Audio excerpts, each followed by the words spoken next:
This channel is proudly sponsored by the Red Room Publishing. Please check out their store for exclusive tabletop RPG products. They have recently released New Flesh, a future noir tabletop RPG where cyberpunk meets biological horror. You will find the link in the description and in the pinned comment. This channel is proudly sponsored by Dead Tree Studios, the publishers and developers of Dames of Asstoria, a tabletop RPG where you play as monster girls, experiencing high adventure in a world that doesn't fully accept them. They have recently released the Whispers of Copperage adventure module. You will find the links in the description and in the pinned comment as well.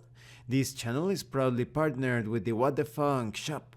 Please check out their store for all sorts of products. They have dice, miniatures, Game Master screens, home decorations, and many other things. You will find the link in the description and in the pinned comment too, and make sure that you use my code for a special discount. Hi, welcome to this part of my review featuring the Beacon Core book. If you haven't seen the other parts of my review, featuring this Final Fantasy inspired tabletop RPG, please check out the playlist in the description below. This time we are going to talk about phases, turns, and surging.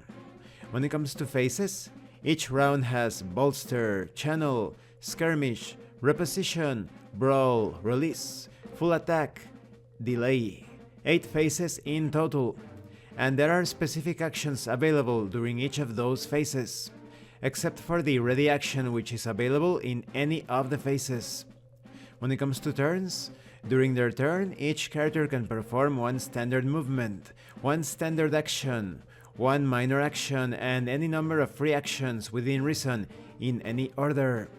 Certain abilities will indicate either the phase in which they can be performed or an action that must be performed to use them. If an ability lists an action, you use that action to activate the ability instead of the normal effect of the action. If an ability lists a phase but not an action, activating it requires you to perform it as your standard action during the indicated phase, but it doesn't count as one of the phase's basic actions for the purposes of triggered effects. Non-player characters take their turns in a different way. Each non-player character has an initiative score, and they take their turn in whatever phase matches their initiative. When it comes to surging, each beacon can surge once per round. Doing so allows you to take a second turn, at the cost of taking stress. All beacons have a surge level, which starts at 0, and determines how much stress they take from using surge. There are even alternative surge rules, for example, higher starting cost. The beacons start at a higher surge level. There is also restricted surge. Player characters can only surge once per scene, with a flat cost of 1d6 plus 1 stress. So it's all about the sort of experience that you are looking for. At the beginning of a surge turn, before anything else happens, your beacon takes stress based on their surge level. Surge turns count as normal turns for the purposes of effects that start or end in your next turn. And this concludes this part of the review. In the next part we are going to talk about actions. When it comes to phases, they may look a bit intimidating because you have 8 of them, but as you get adjusted to the flow of the game, they are going to be almost non-existent. You're going to feel as if they are just a natural course of each round. But I recommend that you have the phases handy, that is, print the phases or write them down so that you can remember the order of the phases.